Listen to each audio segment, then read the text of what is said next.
Mateso sasa basi. Uache tu enjoy. Na razi endelee. Na tuendelee kunenepeana. Mwenye wivu ajinyonge. Mwenye wivu ale kona. Mwenye wivu ale nyoya. Mwenye wivu kimbia mechi wewe. Yanga sio mchezo wewe. Ni moto hii leo tumetoa kipigo cha, tunasema kipigo cha kiswaumu. Hiki ni kipigo cha kiswaumu. Yani kifupi tunasema hivi. Hii KO ya leo ya Coastal Union ilikuwa haimuhusu yeye. Na ni robo 3 ya magoli alikuwa anatakiwa kupigwa KO. Ilikuwa ni tarehe 8. Aliyokuwa ameleta mbuzi badala ya wachezaji. Hiyo ndio ilikuwa inatakiwa ipigwe KO. Uchebe. Sawa. Baba, ni hivi kwanza goli tulizoshinda leo ni robo 3. Yaani ni kalobo 3 kale. Kalobo kale. Hasa robo 3 ya magoli ambayo tungeshinda mechi ile ya tarehe 8 ilikuwa ni kufuru. Maana habari njema mimi nakwambia ukweli kabisa kutoka ndani ya moyo. Nasema kweli ni mpenzi wa Mungu. Ile tarehe 8 hakuna mwana Yanga hata mmoja ambaye alifunga. Hata mmoja. Ilikuwa kwa ajili ya shughuli. Kwa ajili ya wana bahati. Hakuna mwana Yanga ambaye alikuwa amefunga siku ile. Yani sisi Yanga, ngoja tuseme hivi. Unasikia? Tuna nyingi, chache, nyingi, chache, nyingi, chache. Sasa yule jamaa wa tarehe 8 alichungulia kaona yuko kwenye nyingi. Alichungulia kaona yuko kwenye nyingi Chabe kwa hivi mechi ya mwisho wakati ndo tunakukutana na mzee wa kula nyoya. Tumetoka kushinda goli 3. Kule Mwanza. Ndio hicho. Sasa mechi iliyopata inabidi nyingi zaidi. Tumejirudia sasa za Mwanza. Kwa hiyo hii KO ilikuwa nyepesi sana.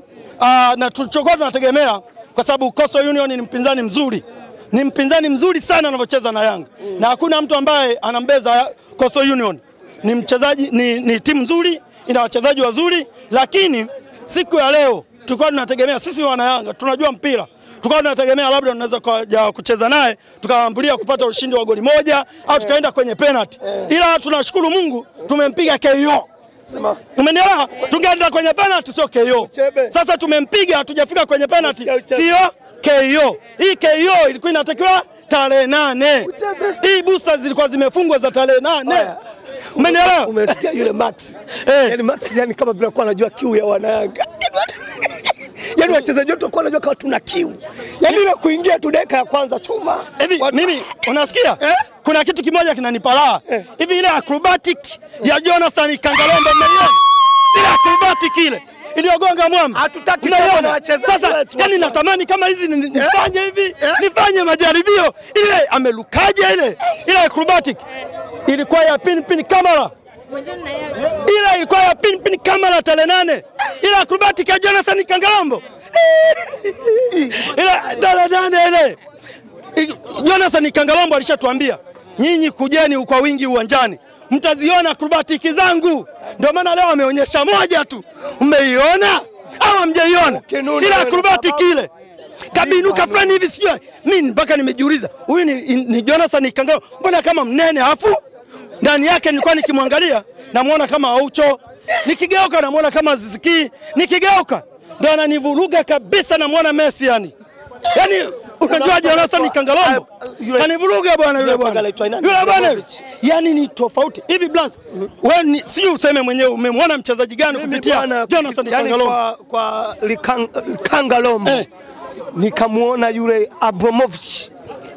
Tunamkumbuka yule jamaa alikuwa anavaa namba alikuwa ana nywele ndefu mpaka zimefika mpaka huko. Jamaa alikuwa anapiga style zile. Alafu nikakaa kidogo mara nikamuona kama Cristiano Ronaldo hivi zile battle. Inaitwa battle. Acrobatic. Yani ile kwanza angekuepo yule Mariam Kashasha. Umenielewa? Angeelezea kwamba ile bending wanakwambia ile bending board yake ilikuwa 90 degree lakini ile shoot ile tunasema foot head yani kwamba ilienda kwenye 45 degrees lakini bado ile board ilivyopigwa ilienda kubend kwenye ile mtambaa panya tunapata pale ni 95.9 yani ambapo goalkeeper height yake singeweza kufika kabisa. Kwa hiyo tunaita ile acrobatic ni back pass au clocker and yani una round kwenye about turn then unapata ile acrobatic. Yani hujakaa sawa kaelewa nini wanacho. kifanya yule bwana ni hatari. Aliyokimbia tarehe 8 lakini jana aliweza kucheza hapa na yeye akapata ushindi. Akafanyaje? Nataka nikwambie. Wote mnajua TMA maana yake nini? TMA maana yake nini? TMA maana yake nini? Mamlaka ya hali ya hewa Tanzania. Ngoja. Sasa wewe mtu yuko bize na utabiri wa hali ya hewa, unaenda kufunga goli 3. Na hapa katika goli 3 bado akajifunga. Maka aliyokutana jana wote ni wafungwa. Wanaojifunga funga tu. Au umesahau? Kwani yeye alipokutana na Fountain Gate alifanyaje? Haya, mamlaka ya hali ya hewa jana akafanyaje? Wale waliokutana jana wote wakujifunga funga. Sasa kweli unashindana na mtu ambaye yuko bize na mamlaka ya hali ya hewa kweli? Kweli? Wako serious? Hapana. Ngoja nikwambie kitu kimoja. Ile tarehe 8 ndio tulikuwa tunaitaka, ile tulikuwa tumeikatia viingilio vipasavyo, tulikuwa tuna shida nao wale watoto. Walichokwepa kutua kwenye nyingi, yani ule msalaba wa goli nyingi walichokikwepa, na pia walikuwa wanapigwa mara 5 mfululizo. Mara 5 mfululizo. Wataleta sababu gani? Ngoja nikwambie kitu kimoja. Mimi sitaki muwatetee. Nataka mzungumze mpira, unajua waandishi. Nataka mzungumze mpira, unajua. Nani Coastal Union amefanya mazoezi yake ya mwisho hapa jana? Amefanya?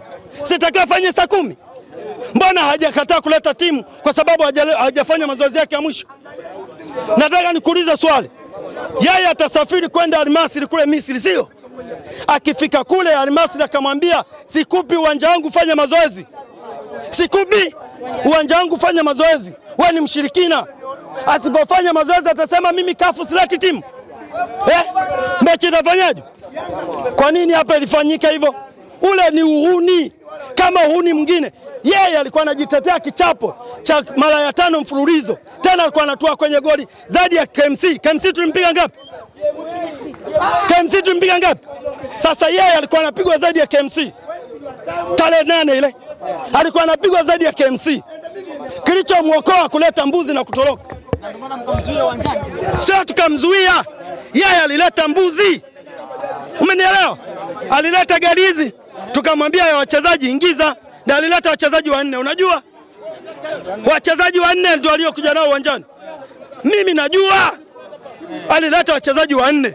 Gari jingine lilikuja na mbuzi. Sasa la nini mbuzi pale uwanjani? Na ndio maana tulikuwa tunashida nao. Kwa hiyo wale walikuwa wanatafuta sababu ya kuto kucheza na sisi. Kwa sababu angecheza na sisi, walikuwa wanakula nyingi zaidi ya KMC. Walikuwa wanakula nyingi zaidi ya KMC, mjue.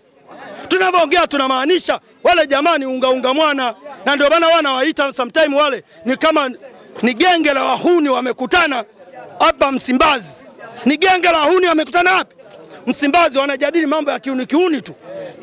Huwezi kaona pale kuna mwanasheria anayejua sheria za mpira. Na ndio maana muulize kama nyinyi waandishi mmefanya interview nyingi. Mmewafanyia interview watu wengi. Umeelewa? Mmeona shabiki yeyote wa Kolo akichambua kanuni au sheria za mpira? Nileteni. Mimi mkiniletea watu hata 2 tu au 1 wa Makolo aliyechambua sheria za mpira au kanuni moja hapo, mimi waandishi nawapa milioni. Nileteni.